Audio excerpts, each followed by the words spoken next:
ओम शांति।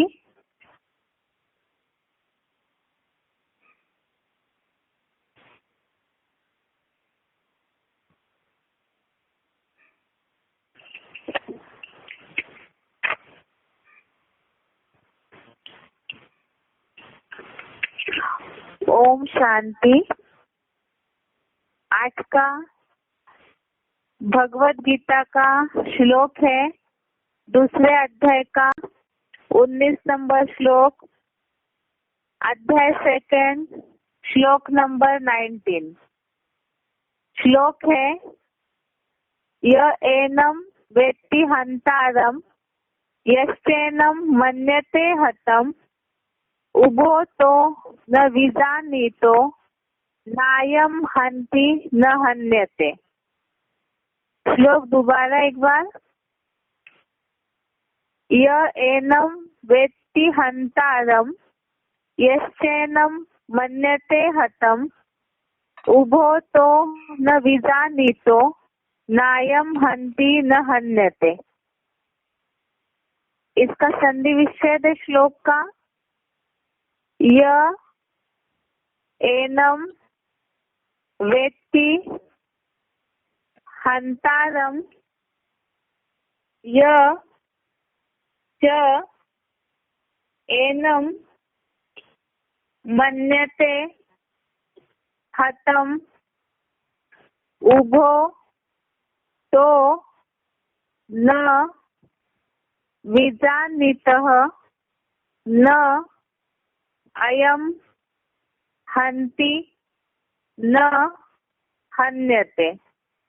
संधि विच्छेद दोबारा।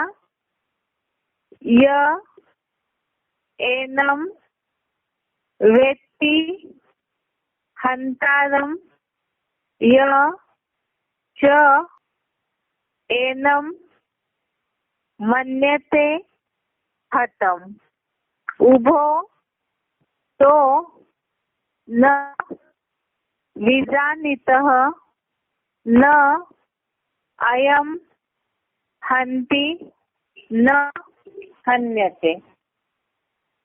अभी शब्दों का अर्थ देखते हैं।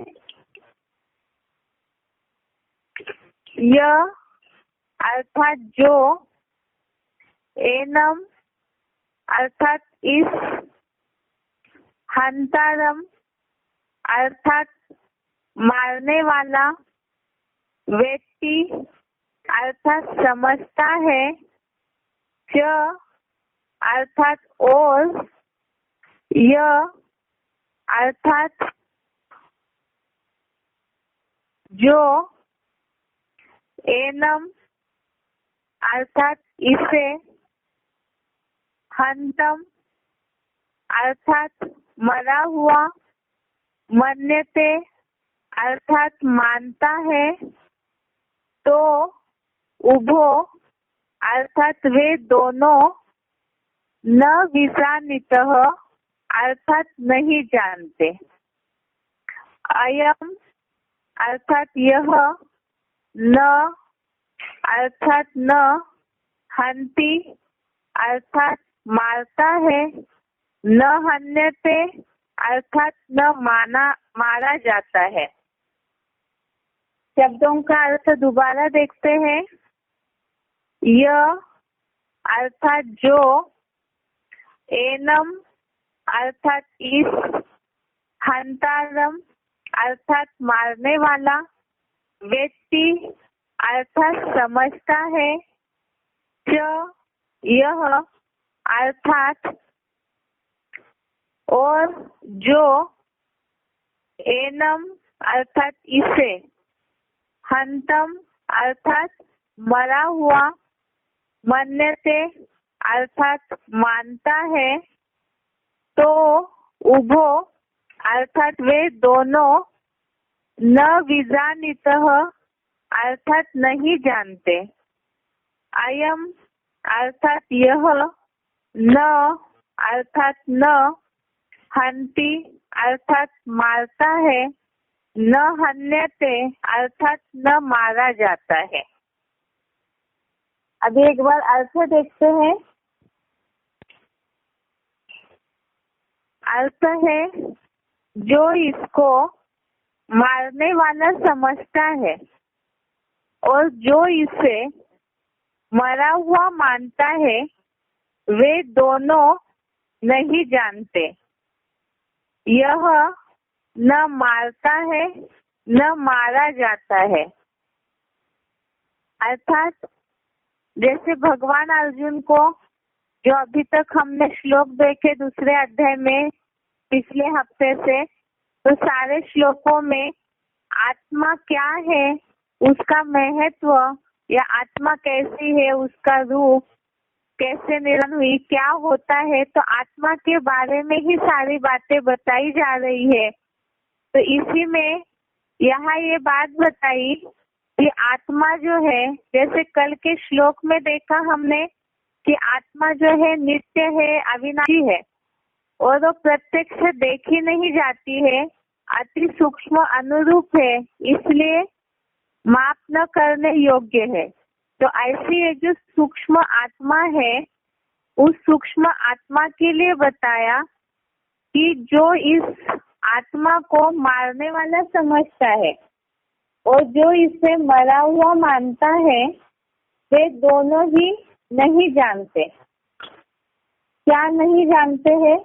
तो ये बात बताई, यह न मारता है न मारा जाता है। अर्थात आत्मा के लिए बताया कि वो न मारता है न मारा जाता है। आत्मा इतनी सूक्ष्म है और अनादि है, अविनाशी है, इसीलिए ही आत्मा को न मारते हैं न उसे मारा जा सकता है। और साथ में अर्जुन को भगवान समझा रहे हैं, क्योंकि अर्जुन को ये लग रहा है कि धर्म युद्ध करने से जो भी उनके पूजनीय गुरु है, आचार्य है, उनको वो मार देंगे, हिंसा हो जाएगी। इसी भाव से यहाँ बताया, जो भक्ति मार्गीय लोग इस बात को, जो युद्ध है महाभारत युद्ध, उसे तो स्थूल हिंसा वाला युद्ध समझते हैं। तो यहाँ इसी बात से बताया कि जो इसको मारने वाला समझता है, अर्थात अर्जुन ये बात समझ रहे हैं कि हम मार देंगे अपने गुरुओं को या जो भी सगे संबंधी है, और जो इसे मरा हुआ मानता है। तो अर्जुन ये दोनों बातें समझ रहा है और ये दोनों ही ठीक नहीं है, क्योंकि आत्मा यह न किसी को मारता है, आत्मा न किसी को मारता है न मारा जाता है। एक बार इसे क्लैरिफिकेशन सही समझते हैं। जो इस देहधारी आत्मा को मारने वाला समझता है और जो इसे कभी मरा हुआ मानता है, वे दोनों ही ठीक नहीं जानते। वो देह रूप वृक्ष का बीज है। यह आत्मा कल्पांत के महाविनाश में भी न किसी को मारता है और न मारा जाता है। अर्थात आत्मा के बारे में बताया कि यह देहधारी आत्मा, जो इस देहधारी आत्मा को, अर्थात देह धारण की हुई जो आत्मा है, आत्मा जब देह को धारण करती है तब उसमें चैतन्यता आती है, लेकिन मूल रूप में आत्मा जो है अति सूक्ष्म जो अनुरूप बिंदु है, तो उसे कोई मार नहीं सकता है। और जो इसे कभी मरा हुआ मानता है, आत्मा अनादि अविनाशी है, तो उसके मरने का सवाल नहीं आता है। आगे के श्लोक में इससे रिलेटेड संदर्भ आया है कि ये न जन्मता है न मरता है, सहज सहज देह रूप वस्त्र जो है उतारता है। तो इस तरह से आत्मा जो है वो जो मूल रूप में है, तो उस समय उसे मारने वाला जो समझता है या मरा हुआ मानता है, और आत्मा के जन्म लेने या मरने का सवाल नहीं आता है, वो अनादि है, अविनाशी है। इस भाव से यहाँ केवल आत्मा जो सूक्ष्म बिंदु है उसके लिए बताया जा रहा है कि जो अणु से अनुरूप अति सूक्ष्म आत्मा बिंदु है, उसकी बात है कि उससे कभी मरा हुआ मानते हैं, तो वो दोनों भी ठीक नहीं जानते हैं। ये आत्मा जो है, जो सूक्ष्म अनुरूप है, बीज है, पॉइंट ऑफ लाइट है वो आत्मा इस देह रूप वृक्ष का बीज है। और बीज जो है अविनाशी होता है, उसकी शक्ति कमजोर हो सकती है, क्षीण हो सकती है बार बार धरनी में बोने के कारण, लेकिन बीज तो अविनाशी होता है, अनादि है। इस हिसाब से यहाँ आत्मा जो है वो अनादि और अविनाशी है, जिसके लिए आगे बताया कि यह आत्मा कल्पांत के महाविनाश में भी न किसी को मारता है और न मारा जाता है। अर्थात कल्प के अंत में भी जो महाविनाश होता है तो उस समय भी सभी के शरीर नष्ट हो सकते हैं विनाश में, देह के साथ हो सकता है। देह तो विनाशी है ही, शरीर पंच तत्वों का जो बना हुआ है वो विनाशी है ही, लेकिन आत्मा जो अनादि है तो उसके यहाँ मारने का सवाल नहीं आता है। इस भाव से या मरने का भी सवाल नहीं आता है। इसी भाव से यहाँ ये बात बताई जा रही है कि आत्मा का गुणधर्म है कि जो इसे आत्मा का गुणधर्म है ये कि वास्तव में वो अपने जब मूल रूप में होता है तो उसके मारने या जिंदा रहने की कोई बात नहीं आती है, क्योंकि वो अनादि और अविनाशी है।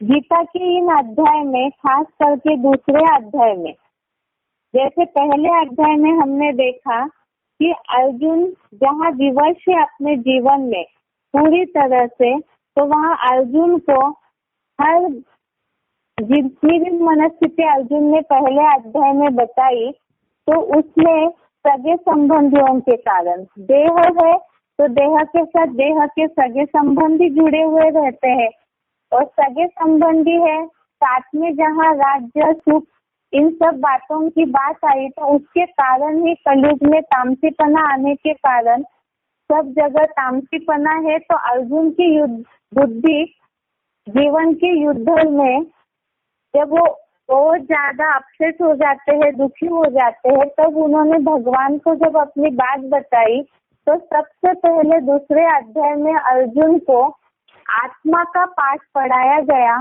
कि देह जो है वो तो नाश होने वाली है, और देह के कारण, देह भान के कारण ही, देह के संबंधियों का भान, देह के पदार्थों के भान के कारण ही दुख निर्माण होता है। जीवन के युद्ध में मनुष्य की स्थिति ऊपर नीचे होते रहती है। तो गीता में मनुष्य जीवन का ये जो सार बताया जा रहा है, तो इसी तरह से हम लोगों को, बाहर वालों को जब ज्ञान की बात समझाते हैं तो इस बात को ही समझा सकते हैं गीता का आधार लेकर के कि जैसे मनुष्य अपने जीवन में बहुत दुखी परेशान होते हैं, तो अर्जुन को जैसे भगवान ने भगवत गीता के द्वारा श्रीमद् दी, इसी तरह से वो समय अभी प्रैक्टिकल में चल रहा है। तो यहाँ भी भगवान इस सृष्टि पर आकर, शिव बाबा इस सृष्टि पर आकर के जहाँ सब अपने जीवन में दुखी है, हताश हो चुके हैं, तो सबसे पहले मनुष्य आत्माओं को यही पाठ पढ़ाते हैं कि हम आत्मा है। इसीलिए ज्ञान का सबसे पहला सब्जेक्ट है कि मैं कौन हूँ, मैं आत्मा हूँ, और वो आत्मा के ही सारे गुणधर्म बताए हैं। जैसे जीवन में जहाँ ऊपर नीचे होता है, खास करके दुनिया में सबसे बड़ा दुख होता है बुढ़ापा और मृत्यु का दुख, जिसे बोला जाता है कि जो जन्म जरा मरण, ये सारी जो बातें हैं तो नून है सबके जीवन में, और इसमें ये जो दुख है मृत्यु का, बहुत बड़ा दुख है। इसका सोल्यूशन गीता में बताया है, जो हमने पहले श्लोक देखा, असोचा नन्व सोचस्वम, अर्थात आत्मा जो है उसके मरने का कोई सवाल नहीं है। तो इसीलिए अर्जुन को भगवान ने समझाया कि तू शोक न करने योग्य बातों का शोक कर रहा है। तो इसी तरह से जहाँ जहाँ आगे के श्लोक बोलते गए हैं तो उसमें यही सब बातें बताई है कि दुख निर्माण होने का कारण क्या है, देहभान आने के कारण, विषय भोगों का सेवन करने के कारण। अगर धैर्यता नहीं रही, ज्यादा देहभान आया, तब भी मनुष्य दुखी हो जाते हैं, ऊपर नीचे हो जाते हैं। और इसीलिए बताया एक अच्छी सीख गीता में बताई कि जीवन में ऊपर नीचे न हो, तो उसके लिए बताया कि धैर्यवान पुरुष जो है उसे विषय भोग व्यथित नहीं करते हैं। अब इसे कैसे समझा जाए? मनुष्यों का यही प्रश्न रहता है। बहुत सारे लोग दुनिया में कहते हैं कि ये सब बातें बोलने के लिए तो बहुत आसान है, लेकिन प्रैक्टिकल में कैसे कर सकते हैं इसे? तो संभव ही नहीं है इस कलयुगी दुनिया में रह करके इस तरह की स्थिर बुद्धि होना। तो गीता में इसका भी उपाय एक सैंपल के रूप में बता दिया। एक गीता में ऐसा सैंपल है जिसके लिए बताया हुआ है कि जो धैर्यवान पुरुष है, जिसको ये व्यथित नहीं करते हैं विषय भोग कर्म करते हुए भी, जो आत्म ज्योति में एकाग्र व्यक्ति है वो अमरत्व के लिए योग्य बनता है। और ऐसे अमरत्व के लिए सैंपल के रूप में एक पारधारी बताया है जो शंकर महादेव है, जो अकाल मूर्त है। वो ऐसा पुरुषार्थी है, मनुष्य आत्माओं में परम पारधारी है, जो जिन्हें विनाश के समय भी कोई विनाश करने के लिए समर्थ नहीं है। अर्थात पुरुषार्थी जीवन में अपने योग और एकाग्रता की तेज के आधार से महादेव ऐसी स्थिति बना लेते हैं। तो मनुष्य जीवन के लिए वो एक सैंपल बता दिया हीरो पारधारी के रूप में। अर्थात जो भी मनुष्य इस कलयुगी दुनिया में जीवन जी रहे हैं, तो उनके बीच में ही हीरो पारधारी जब अपनी ऐसी धैर्यता के आधार से अमरत्व पा लेते हैं, तो वैसे ही नंबरवार जो भी कर्म करते हुए भी आत्म ज्योति में एकाग्र हो जाएंगे, तो वो आत्म ज्योति में एकाग्र हुए व्यक्ति इसी तरह से नंबरवार देवता पद के योग्य हो जाते हैं। और साथ में ऐसी आत्मिक स्थिति वाली आत्मा तो मूल रूप में पॉइंट ऑफ लाइट है, लेकिन जन्म मरण के चक्र में आने के लिए, शरीर में आने के लिए वो देहधारी आत्मा बंधी हुई है। तो उस समय आत्मा के मूल गुणों का वर्णन यहाँ समझाया गया कि आत्मा जो है वास्तव में नित्य अविनाशी और माप न करने योग्य है। साथ में ये आत्मा को मारा नहीं जा सकता है, न उसे कोई मरा हुआ मानता है, तो वो भी ठीक नहीं है। इसीलिए बताया कि आत्मा जो पॉइंट ऑफ लाइट है, अनादि अविनाशी है, कल्पांत के महाविनाश में भी उसे कोई मार नहीं सकता है, न ही कोई मारा जाता है। तो इस तरह से इस श्लोक का ये अर्थ है।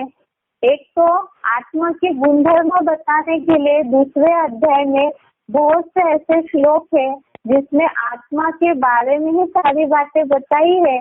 जो श्रीबाबा भी आकर के सबसे पहले आत्मा का पाठ पढ़ाते हैं, जो इस पढ़ाई का सबसे पहला पाठ भी है मैं कौन हूँ, और सबसे अंतिम पाठ भी है कि शरीर में रहते हुए ही बिल्कुल ज्योति बिंदु की स्थिति में मन और बुद्धि को एकाग्र करना, जिस आधार से महाविनाश में भी नंबरवार वो आत्माएं सुरक्षित रहने के लिए निमित्त बन जाते हैं, या इस तरह से वो अपनी स्थिति को, अपने वाइब्रेशन को पावरफुल बना ले।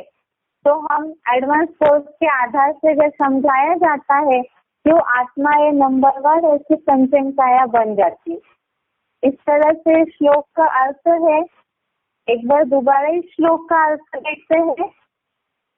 जो इस देहधारी आत्मा को मारने वाला समझता है और जो इसे कभी मरा हुआ मानता है, वे दोनों ही ठीक नहीं जानते। वो देह रूप वृक्ष का बीज है। यह आत्मा कल्पांत के महाविनाश में भी न किसी को मारता है और न मारा जाता है। यह आज का श्लोक है। एक बार इसका उच्चारण सहित अर्थ सुनते हैं।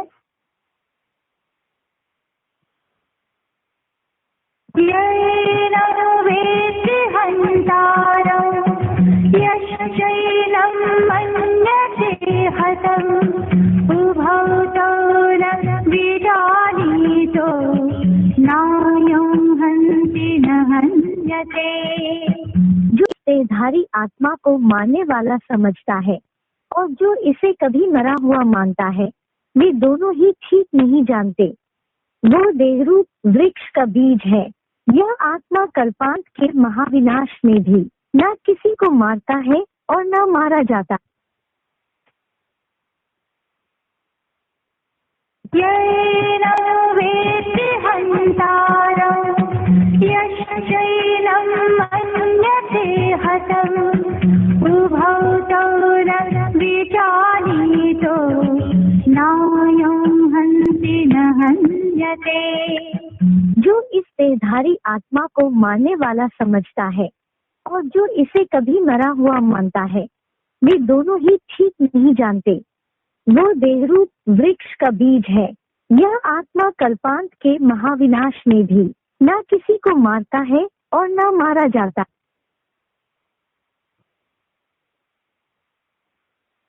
ये आज का श्लोक है। अभी आगे देखते हैं बेसिक कोर्स। बेसिक कोर्स में कल हमने देखा है बुद्धि सारथी है और ये बुद्धि क्षीण क्यों हुई है? क्योंकि मन चंचल है और जो इंद्रिय रूपी घोड़े है जो गलत मार्ग में जा रही है, अर्थात विषय भोगों के सेवन में आदी हो चुकी है, तो इसके कारण ही बुद्धि कमजोर हो जाती है। एक तो अज्ञानता है और साथ में ही मन के वशीभूत हो जाती है बुद्धि भी, इंद्रियों का विषय भोगों का सेवन करने की आदी हो जाती है। अब ये बुद्धि जब क्षीण हुई है तो उसके लिए क्या करना जरूरी है? बुद्धिमानों की बुद्धि जो भगवान है, तीसरे अध्याय का 42वां श्लोक, अध्याय 3 श्लोक नंबर 42, इसमें बताया कि भगवान बुद्धिमानों की बुद्धि है, तो उनका ज्ञान हमारे पास हमारी बुद्धि में सही मायने में नहीं है, इसलिए बुद्धि क्षीण हुई है, मन भी कंट्रोल से बाहर है और इसीलिए ही ये बार बार ये घोड़े गलत रास्ते में जा रहे हैं, गड्ढे में ले जाते हैं, पतन की ओर ले जाते हैं। और इसे कैसे माना जाएगा? तो इसका प्रूफ है आज मनुष्य दुखी है। आज देहभान के कारण ही सब इंद्रियों का विषय भोग जो है उसे ही सर्वोपरि मानते हैं। ये तो हम जानते हैं, दुनिया वाले आज यही कहते हैं कि ये जो त्याग है, तपस्या है, ये ध्यान व्यान, भगवान भक्ति, ये सब अभी की बातें नहीं, अभी तो मौजों का जीवन चाहिए। तो ये जो मौज शब्द, मनोरंजन शब्द, आराम से जीना, ये जो शब्द है वास्तव में लोग इसे सही मायने में समझ ही नहीं रहे हैं। यही वास्तव में पतन का कारण है, जो खुद ही अपना शत्रु बन जाते हैं। वो भी इसीलिए क्योंकि जो स्वर्गीय सत्युगी सुख है उसे सही मायने में कोई समझ ही नहीं रहे हैं। इसीलिए ही मन की चंचलता, बुद्धि की कमजोरी, इसके कारण ही आत्मा अपना शत्रु खुद बनी है। इसके लिए ही गीता में हमने कल देखा 6वें अध्याय का 5वां और 6वां श्लोक, अध्याय 6 श्लोक नंबर 5 और 6, इसमें हमने इस बात को समझा आत्मा स्वयं अपना मित्र और शत्रु कैसे बनती है। मित्र तब बनेगी जब ज्योति बिंदु आत्मा अपने मन बुद्धि को ज्योति बिंदु में पूरा एकाग्र करे, अधोगति में भ्रष्ट इंद्रियों के सुख में न जाने दे, तब आत्मा अपना मित्र बन सकती है। और शत्रु कब बनती है? जब देह भान है, आत्मिक स्थिति में स्थिर नहीं है, तो ऐसी चंचल मन बुद्धि जो है वो क्षीण होकर के अपना शत्रु बनने में तत्पर रहती है। और ये बुद्धि क्षीण क्यों हुई है? इसका क्या कारण है? बुद्धि क्षीण होने का मूल कारण है मन चंचल है, विषय भोगों में दौड़ता रहता है और इसके कारण बुद्धि उसके वशीभूत होकर क्षीण हो गई। अब बुद्धि क्षीण होने से क्या होता है? उसके कारण बुद्धि माना निर्णय शक्ति, और निर्णय करने की क्षमता कम हो जाती है, परखने की शक्ति कम हो जाती है, तो परिणाम उसका यह है गलत निर्णय। और इतनी ज्यादा अज्ञानता बढ़ जाती है और सत्यता बढ़ जाती है कि सही निर्णय करने का मौका ही नहीं मिलता है। अब इसका क्या कारण है? तो ये मन, बुद्धि और संस्कार, ये तीनों शक्तियां अरस परस है। शक्ति बोला जा रहा है हर बात में, मन संकल्प शक्ति है, बुद्धि निर्णय या परखने की शक्ति है, संस्कार ये भी एक शक्ति है। शक्ति बोला है लेकिन एक शक्ति अभी क्षीण हो चुकी है। मूल रूप में आत्मा अपने में बहुत पावरफुल है, उसका स्वधर्म है पावरफुल, लेकिन संग के रंग के कारण, इंद्रियों के विषय भोगों के कारण, गलत निर्णय लेने के कारण ये शक्तियां कमजोर हो चुकी है और इसके कारण ही संस्कार पक्के होते हैं तो आदमी का सोचना विचारना बंद हो जाता है। इसीलिए अर्जुन ने भगवान से पूछा है कि अर्जुन एक मनुष्य जो है वो किसकी प्रेरणा से पाप करता है। तीसरे अध्याय का 36 और 37 का श्लोक हमने देखा। थर्ड अध्याय श्लोक नंबर 36-37 जिसमें बेसिक कोर्स में लिंक टॉपिक है पाप का मूल कारण क्या है, बुद्धि क्षीण होने का, मन चंचल होने का कारण मूल क्या है। तो ये है देह भान, शरीर के भान में आने के कारण ही पाप होने लगते हैं।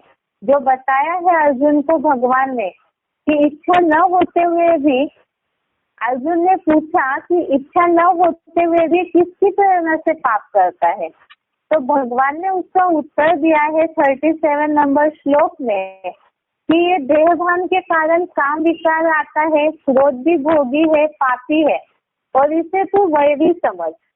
रजोगुण जब से आया, द्वापर युग जब से आया तब से देहभान आया और देहभान के कारण पांचों विकार निर्माण हुए और ये पांचों विकार ही वास्तव में सब दुखों का मूल कारण है और यही सबसे बड़ा अज्ञान है।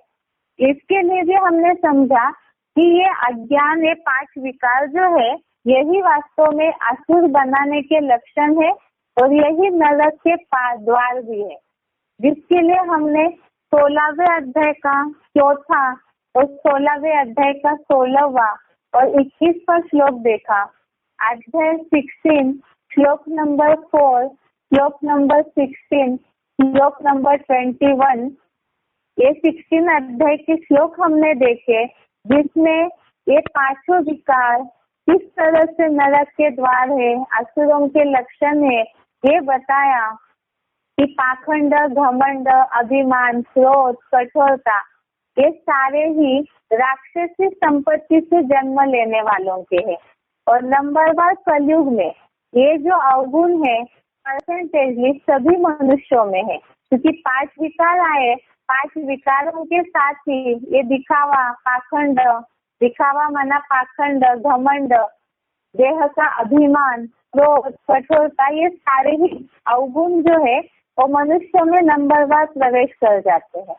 और इसके साथ साथ ही लोग अगर सोचते हैं कि नहीं हम तो बहुत अच्छे हैं, सात्विक है, बहुत हम डिसिप्लिन से चलने वाले हैं, लेकिन भगवान की जो परिभाषा है देवता पने की, अच्छे गुण वालों की, वो तो अलग ही है, क्योंकि भगवान बुद्धिमानों की बुद्धि है।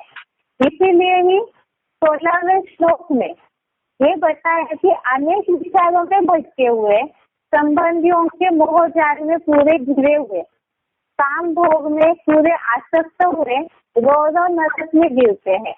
तो नंबरवार सभी मनुष्यों में विचारों से भटके हुए हैं। ऐसे होता है हर एक मनुष्य के जीवन में, कंफ्यूजन रहती है, उलझने रहती है, तभी तो परेशान रहते हैं। संबंधियों के मोहजाल में भी लोग फंसे हुए रहते हैं। देवताओं का अगर चित्र देखा जाए, जो भी भक्ति मार्ग में देवताओं के चित्र दिखाए जाते हैं, उन्हें तो बिल्कुल निर्लिप्त कमल पुष्प की तरह दिखाया जाता है। लेकिन यहाँ कलयुग में जो भी मनुष्य है जो खुद को डिसिप्लिन वाला समझ रहे हैं, बहुत सात्विक समझ रहे हैं, लेकिन वो अपने जीवन में झांक के देखे कि वो तो इन सब बातों में फंसे हुए हैं कहीं ना कहीं परसेंटेजली, कोई ज्यादा कोई कम। इसीलिए भगवत गीता में उसका वर्णन बताया कि ऐसे जो है वो रो नरक में गिरते हैं, अर्थात परसेंटेजली सभी ही मनुष्य नरकवासी है, जिसके लिए मुरली में भी हमने अर्थ समझा है, नर जो करे तो नरक बनाता है। अब इसी के साथ बताया कि काम, क्रोध, लोभ ये तीनों ही नरक के 3 द्वार है और उपाय बताया कि अब ये नरक के द्वार है, मनुष्य उसमें गिरे हुए हैं, तो उसका उपाय भी भगवत गीता में बताया कि महाशत्रु है, इन्हें त्यागना चाहिए। ये त्याग जो है त्यागने योग्य है और तभी ही नरक से मुक्ति मिल सकती है।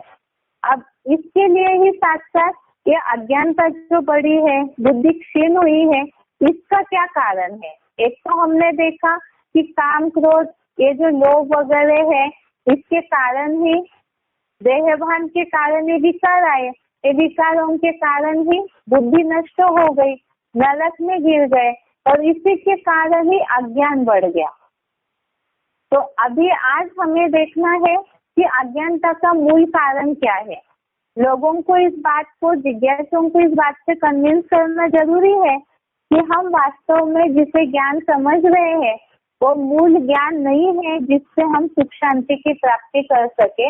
वास्तव में आज कलयुग में सब मनुष्य अज्ञानता में घिरे हुए हैं, अज्ञानता में पड़े हुए हैं। और उसका कारण क्या है? ज्ञान नाश का मूल कारण क्या है, इसे हम गीता के श्लोक के आधार से समझते हैं। श्लोक है 3वें अध्याय का 39 श्लोक। इसमें बताया है, अध्याय 3 श्लोक नंबर 39, इसमें ये बात बताई है कि किस कारण से अज्ञानता आती है, ज्ञान का नाश होता है। श्लोक है, आवृत्तम ज्ञानम एतेन ज्ञानिनो नित्य वैरिना काम रूपेण कौन्तेय दूषणा नलेन च। श्लोक का अर्थ है, हे कुंती पुत्र, ज्ञानी का नित्य शत्रु जैसा तथा कठिनाई से फूटी वाली इस काम विकार रूपी आग से ज्ञान ढका रहता है। जो बोला जाता है कि जब आवेग आता है मनुष्यों को तो उनका जो ज्ञान है, उनकी जो विवेक बुद्धि है वो पूरी तरह से ढक जाती है। और जब ढक जाती है तो इसी के कारण से मनुष्य अज्ञानी हो जाता है, उनको समझ में नहीं आता है क्या करना चाहिए क्या नहीं करना चाहिए। जिसके लिए बताइए, जो काम विकार है ये आग की तरह है और इसमें जो मनुष्य जलने लगते हैं तो उनका चंचल मन के कारण ज्ञान ढका रहता है। अब इसका उदाहरण क्या है कि काम विकार के कारण मनुष्य का ज्ञान ढका रहता है, विवेक बुद्धि नष्ट हो जाती है। इसका उदाहरण आज के न्यूज़पेपर से जितने समाचार बताए जा रहे, तो उसमें कितने लोगों को गवर्नमेंट सजा दे रही है, गलत करने वालों को, भ्रष्टाचार करने वालों को, जो भी गंदे काम कर रहे हैं। लेकिन उसके बावजूद भी एक दूसरे को देख के भी तो कोई सबक नहीं सीख रहे हैं, क्योंकि आग ऐसी है जिसमें सारी विवेक बुद्धि नष्ट हो जाती है, समझ शक्ति अर्थात ज्ञान नष्ट हो जाता है। हम पाप कर रहे हैं या पुण्य कर रहे हैं, इससे ही मनुष्य पूरी तरह से अज्ञानी हो जाता है, अनभिज्ञ हो जाए। और यही देहभान, अपने शरीर की जो आसक्ति है, शरीर की जो भूख है, इंद्रियों की भूख, उसे पूरा करने के पीछे मनुष्य से अज्ञानी हो जाता है। ऐसे ही 3 अध्याय का 40वां श्लोक है, अध्याय 3 श्लोक नंबर 40। श्लोक है, इंद्रियाणि मनोबुद्धि अस्य अधिष्ठानमुच्यते। इंद्रियाणि मनोबुद्धि अस्य अधिष्ठानमुच्यते एते विमुह्यति एषः ज्ञानमावृत्य देहिनम्। अर्थात 10 इंद्रिया अव्यक्त मन बुद्धि इस काम का द्वैतवादी द्वापर युग से ही देह समझने कारण आश्रय स्थान कही जाती है। यह काम इन प्रबल इंद्रियों की चंचलता के द्वारा बुद्धिगत ज्ञान को ढककर देहधारी देवात्माओं को विशेष रूप से मूढ़ बनाता है। जो बताया 10 इंद्रिया और अव्यक्त मन बुद्धि, इस काम का द्वापर युग से ही देह समझने के कारण आश्रय स्थान कही जाती है। अर्थात द्वापर युग से ही जब से देहभान आया तब से ही 10 इंद्रिया और साथ साथ मन बुद्धि भी उसमें खींच के चली जाती है। और ये जो है काम विकार केवल इनकी चंचलता के द्वारा भूमिगत ज्ञान को ढक देहधारी आत्माओं को मूढ़ बनाता है, अर्थात मूर्ख बना देता है, पूरी तरह से अज्ञानी बना देता है। ये जो इंद्रियों की चंचलता है वो बुद्धि के समझ शक्ति को, निर्णय शक्ति को पूरा ढक देता है और ढकने के कारण ही ज्ञान का नाश होकर के मनुष्य उसमें बरबस ही चले जाते हैं।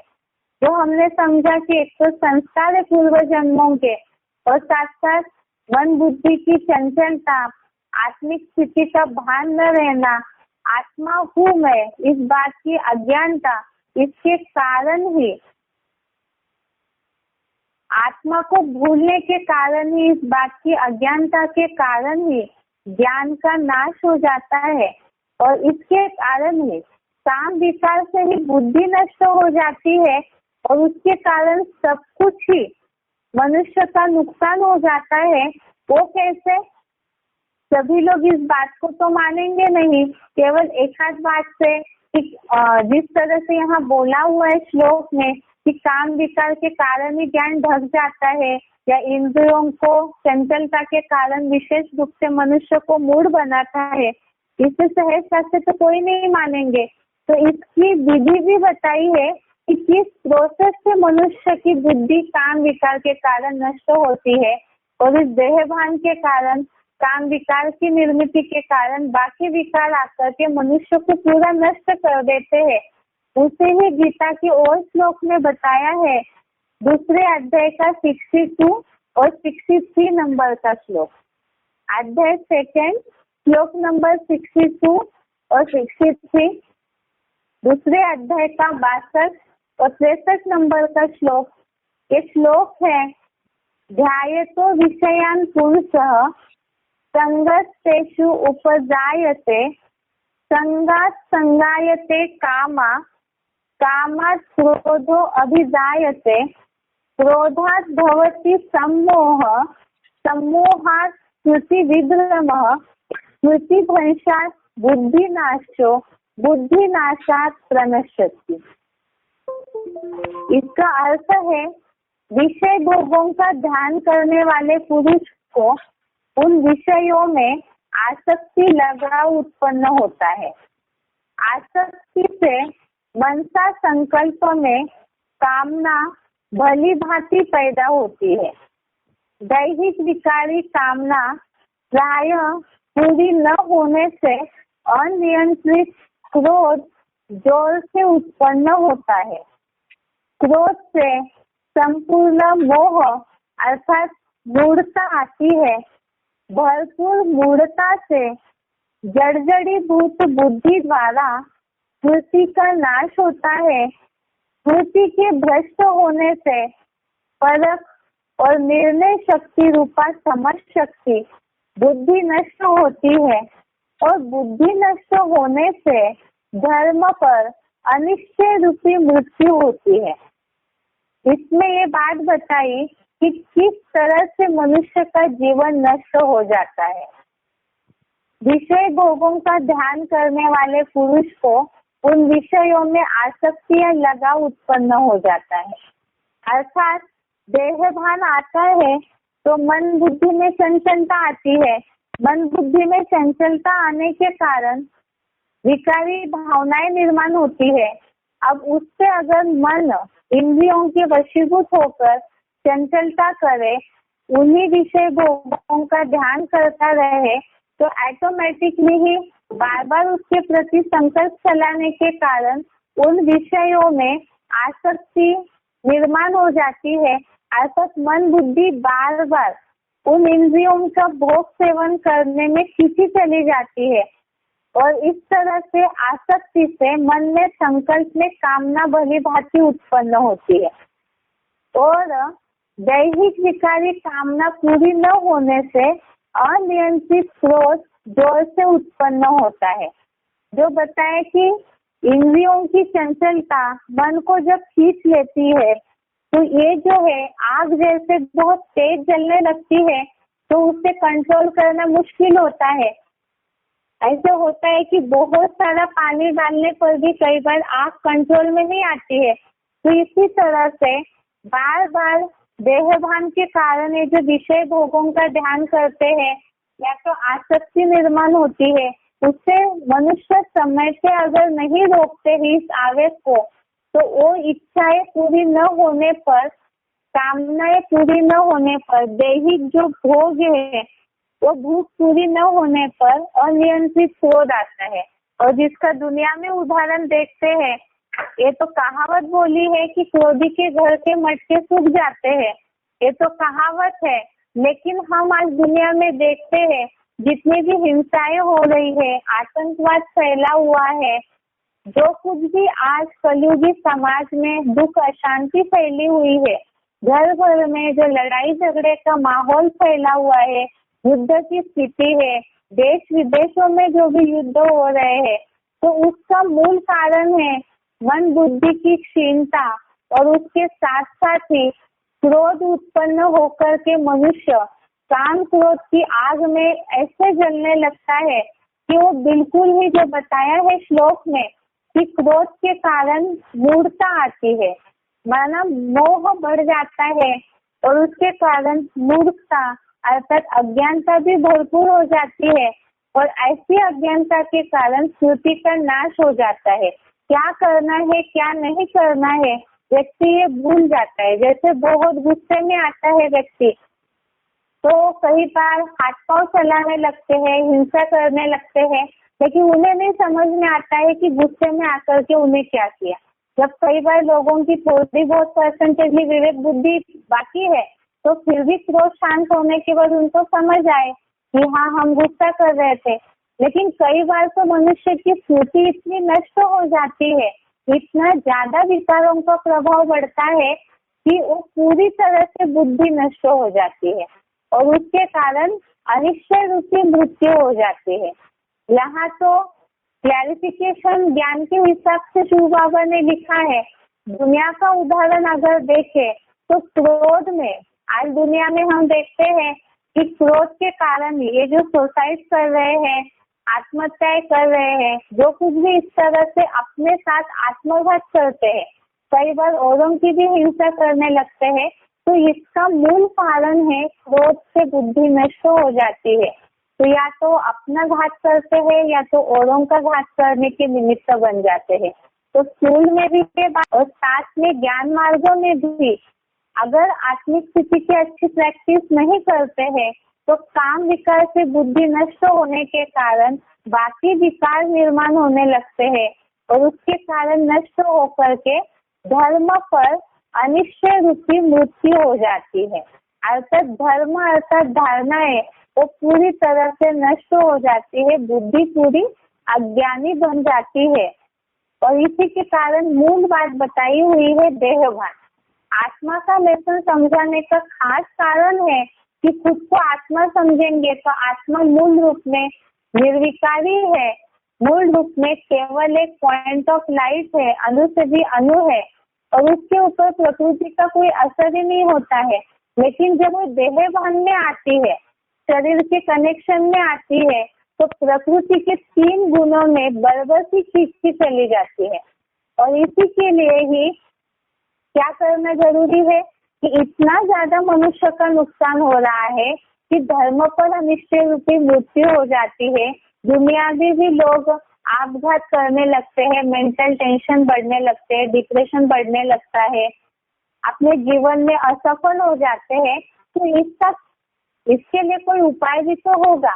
आज इतनी सारी समाज की हालत खराब है तो बोला जाता है कि ईश्वर जो है वो कहीं ना कहीं से, ये तो हम ज्ञान के आधार से समझ रहे हैं कि ईश्वर इस सृष्टि पर आकर के कार्य कर रहे हैं, सभी को रास्ता बता रहे, लेकिन दुनिया वाले इस बात को नहीं समझ रहे। तो जिज्ञासुओं को इस बात को समझाना है कि जब इस तरह से मनुष्य जीवन असफल हो रहा है, हर मनुष्य अपने जीवन में कहीं ना कहीं असफल है, दुखी परेशान है, विचारों में भटके हुए, क्या करना है क्या नहीं करना है समझ में नहीं आ रहा है, इसका कोई तो उपाय होगा। तो क्या उपाय है? तो गीता के आधार से इसका उपाय भी बता दिया है। वो उपाय हम देखते हैं कि मन की चंचलता, बुद्धि की क्षीणता, बर्बर संस्कार अपनी ओर खींच के ले जाते हैं, तो ये सबका इलाज क्या है? भगवान एक ऐसा डॉक्टर है जो बीमारी भी बता देते हैं और बीमारी किस कारण निर्माण हुई वो भी बता देते हैं और उसका इलाज क्या है वो भी बता देते हैं। अब बीमारी क्या है? आत्मा की बीमारी है दुख, अशांति, जीवन में असफलता होना, संबंधियों का दुख, देहभान के कारण ढेर सारे दुख निर्माण हुए हैं, असफलताएं, मानसिक टेंशन, ये सारी बीमारियां हैं और उसका प्रभाव शरीर पे पड़ के ढेर सारी बीमारियां तैयार होती है। अब इस बीमारी निर्माण क्यों हुई? तो कारण हमने समझा देहभान। देहभान के कारण अनेक विकार जो है, ये विकारों की जो गंदगी है, विषैलापन है, ये अंदर मन रूपी संकल्पों को पूरी तरह से मैला कर चुका है, बुद्धि को भी खराब कर चुका है और कर्मों को भी खराब कर चुका है। जो आत्मा की 3 शक्तियां है, इसमें पूरी तरह से विषैलापन ला दिया। अब इसके लिए क्या करना जरूरी है? तो इलाज भी भगवान बताते हैं इसका। देह भान के कारण बीमारी अंदर आ गई। अब इसका उपाय है कि खुद को आत्मा समझो। स्वचिंतन करने से इस बीमारी का इलाज हो जाएगा। अब स्वचिंतन माना क्या, इससे भी तो समझना जरूरी है। स्व स्थिति में टिकना जरूरी है। देह पर है, प्रकृति पर है, दूसरी है, और आत्मा मूल में खुद आत्मा हूँ, इस बात में स्व स्थिति में टिकना, यही इस बीमारी का इलाज है। लेकिन केवल इस वाक्य मात्र से ही बीमारियां खत्म तो नहीं होगी, उसकी गहराई में जाना जरूरी है। और एक आध दिन हम समझेंगे कि मैं आत्मा हूँ, तो बीमारी तुरंत एक दिन में कैसे खत्म होगी? लंबे समय की बीमारी है तो उसके लिए लंबा इलाज करना होगा। और ये तो जन्म जन्मांतर देह भान में आने के कारण अनेक जन्मों का विषैलापन मन बुद्धि में भरा हुआ है, तो उसे निकालने के लिए जरूरी है कि गहरा स्वचिंतन और लंबे समय की आत्मिक स्थिति की प्रैक्टिस हो।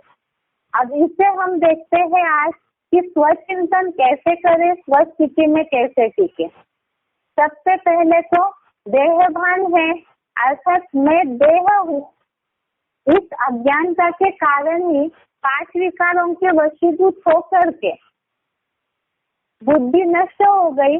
तो दुखों का कारण, दुख हमने सोचा कि हमें दूसरे लोग ही दुख देते हैं, बाहरी दुख ढूंढते रहे, पर चिंतन ही पतन का कारण बना। जिसके लिए कहावत बोली हुई है, दुनिया में लोग इस बात को जानते हैं कि बुरा जो देखन में चला, बुरा न मिलिया कोई, जो दिल खोजा आपना, मुझसे बुरा न कोई। अभी तक स्वचिंतन करना क्यों जरूरी है? पहले इसका महत्व समझते हैं। अब तक देह समझते रहे, औरों को भी देह के रूप में देखते रहे, तो दुखी होते रहे। और दुखों का कारण समझो कि और लोग हमें दुख देते हैं और जो देहधारी है वो हमें दुख देते हैं। पर चिंतन करते रहे, दूसरों को ही देखते रहे, तो इसके कारण ही दुखी होते रहे।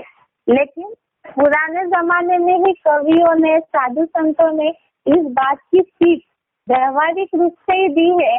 जो हमने कहावत देखी कि बुरा जो देखन में चला, बुरा न मिलिया कोई, जो दिल खोजा आपना, मुझसे बुरा न कोई। अर्थात दुनिया में जहाँ बुरा देखने लगे तो देखा कि बुरा कोई भी नहीं है। जब हमने अपने आप को देखा तब समझ में आया कि मेरे से बुरा कोई नहीं है। अब इस बात को गलत रीति से भी नहीं लेना है, इसका मतलब हम अपने लिए निगेटिव सोचते रहे। भाव यहाँ ये नहीं है इस बात को बताने का।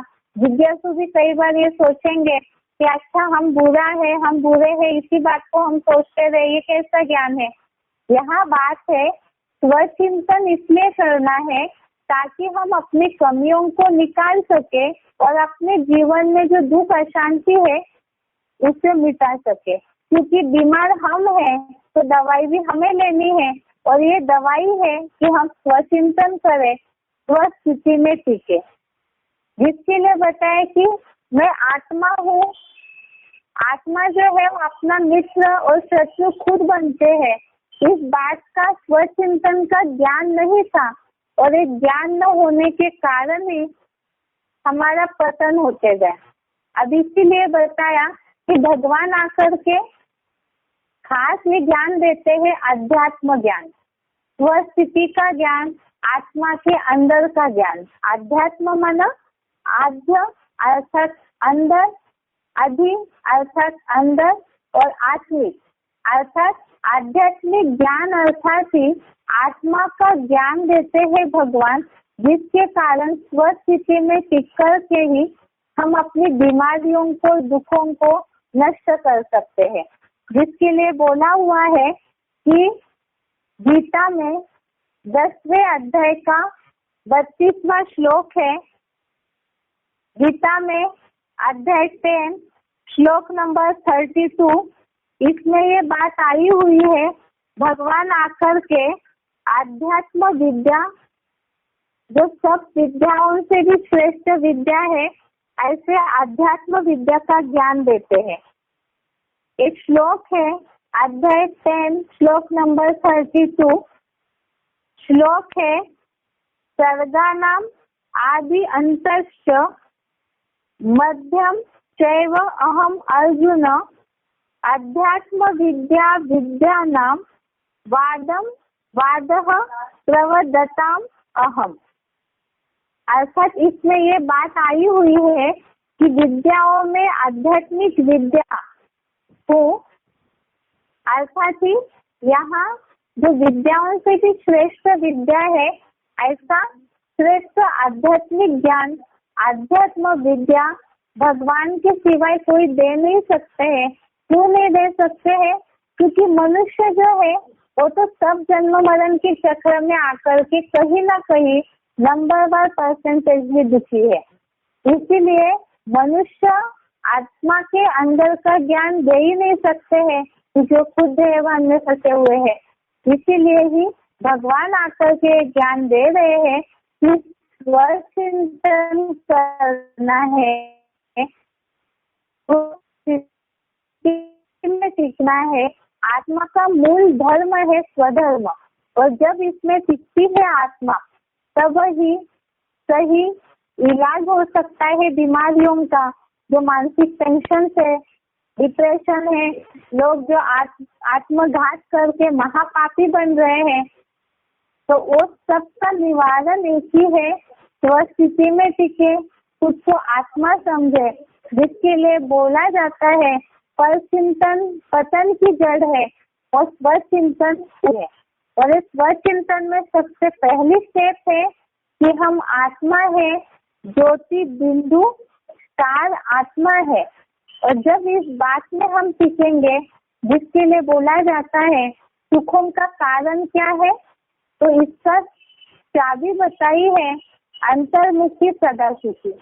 एकाग्र होंगे, स्वचिंतन में टिकेंगे तो अंतर्मुखी हो जाएंगे। अंतर आत्मा का जो अपना स्वधर्म है कि आत्मा मूल रूप में शांत स्वरूप है, पवित्र स्वरूप है, ज्ञान स्वरूप है। जब इस बात में आत्मिक स्थिति में पूरी तरह से टिकेंगे, इस बात की गहराई को समझेंगे, तो अंतर्मुखी सदा सुखी स्थिति में टिक जाएंगे। और यही वास्तव में हमारी मनुष्यों की दुखों की बीमारी का इलाज है। लोगों की बहुत समस्या है आज दुनिया में, संबंधियों का दुख है, धन कमाने का दुख है, गरीबी का दुख है, रोटी कपड़ा मकान, ये सार हो गया इन दुखों का। जिनके पास है उनको उसके रक्षा की चिंता के कारण दुख है, जिनके पास नहीं है उनको कमाने की चिंता के कारण दुख है। लेकिन वास्तव में जहाँ स्वस्थ स्थिति में पूरी तरह से टिकेंगे, तो ये जो संबंधियों का दुख है, ये सारे ही दुखों का निवारण अपने आप ही मिल जाएगा। जिसके लिए गीता में ही इसका उपाय श्लोक के माध्यम से भगवान ने बताया है। 3रे अध्याय का 17वां श्लोक, अध्याय 6 श्लोक नंबर 17, इसमें यह बात आई है, यतु आत्मरति एव। 3रे अध्याय का 17वां श्लोक, यह तु आत्मरति एव चादात्म तृप्तश्च मानवः आत्मन्नेव च संतुष्ट तस्य कार्यम न विद्यते। जिसके लिए अर्थ बताया 3वें अध्याय का 17वां श्लोक है ये। परंतु जो मनुष्य ज्योति बिंदु आत्मा में ही प्रीति वाला आत्म तृप्त है और देह को भूल आत्मा में ही संतुष्ट है, उसका कोई कार्य नहीं रहता। अर्थात जो मनुष्य आत्मा में प्रीति वाला है, आत्म तृप्त है, देह को भूल चुका है, आत्मा में ही संतुष्ट है, उसका कोई कार्य नहीं रहता है। जो बताया है कि आत्मिक स्थिति में टिकना अर्थात कि देवता बनना। जैसे हम देखते हैं कि देवताओं को, जैसे आज मनुष्यों को ढेर गोरख धंधे करने की आवश्यकता पड़ती है, देह की पूर्ति के लिए सारी जिंदगी लगा देते हैं। सब जानते हैं पेट तो केवल 2 रोटी मांगता है, लेकिन कितनी सारी मेहनत करते हैं। तो इसका उपाय बताया है कि जो देह भान से न्यारे हो जाएंगे, देह को भूल जाएंगे, तो वो इन सब बातों की झंझट में फंसेंगे ही नहीं। जिसके लिए बताया वो आत्मा में ही प्रीति वाला आत्म तृप्त है, उसके लिए और कोई कार्य रहता नहीं है।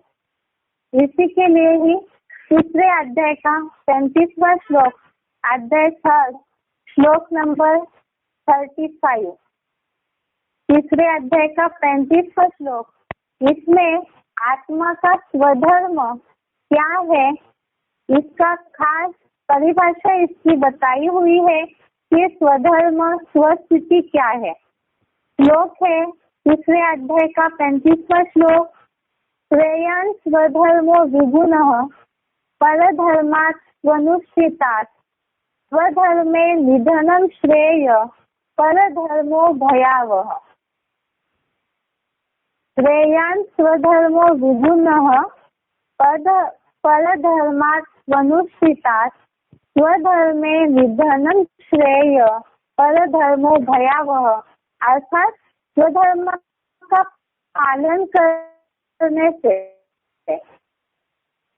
सत्य रज आदि गुण विहीन निराकार चेतन आत्मा का धर्म जड़त्वमय प्रकृति के धर्म से श्रेष्ठ है। अपनी चेतन आत्मा के धर्म में देह त्याग रूप मरना श्रेष्ठ है। इस्लामी, बौद्धी आदि विदेशी विधर्मी देहाभिमानियों का धर्म अति खतरनाक। तो इसमें बताया स्वधर्म का पालन करना आत्मा का धर्म प्रकृति धर्म से श्रेष्ठ है। प्रकृति माने शरीर, तो ये जो शरीर के भान में रहना, देह के भान में रहना, इससे तो स्वधर्म में रहना आत्मा का जो धर्म है वो श्रेष्ठ है। इस तरह से स्वधर्म की परिभाषा गीता में ही बताई हुई है कि स्वधर्म में स्वस्थिति में टिकना क्यों चाहिए, क्योंकि स्वधर्म यही सुखकारी है, परधर्म देह का जो धर्म है वो दुखकारी है। अब इसके लिए क्या करना चाहिए? जो हम अच्छी तरह से इस स्वस्थिति का, आत्मिक स्थिति की प्रैक्टिस करें, जिसके कारण हम एक अच्छे सुखी जीवन का अनुभव कर सके। तो ये दवाई तो समझ में आ गई कि खुद को आत्मा समझना है, स्वस्थिति में टिकना है, लेकिन एक लेना कैसे है? डॉक्टर्स भी तो बताते हैं ना कि दवाई दी है तो दवाई का डोज कैसे लेना है, वो कैसे असर करेगी, उसका रिजल्ट क्या होगा। तो इसी तरह से भगवान ने भी ये दवाई बताई, उसे कैसे लेना है, कब असर करेगी, क्या करना चाहिए। क्योंकि दवाई लेते लेते अगर परहेज छोड़ देते हैं तो बीमारी फिर से उभर के आ जाती है।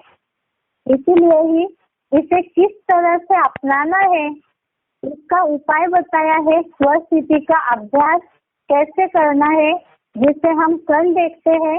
आज के लिए यहाँ तक ही। ओम शांति।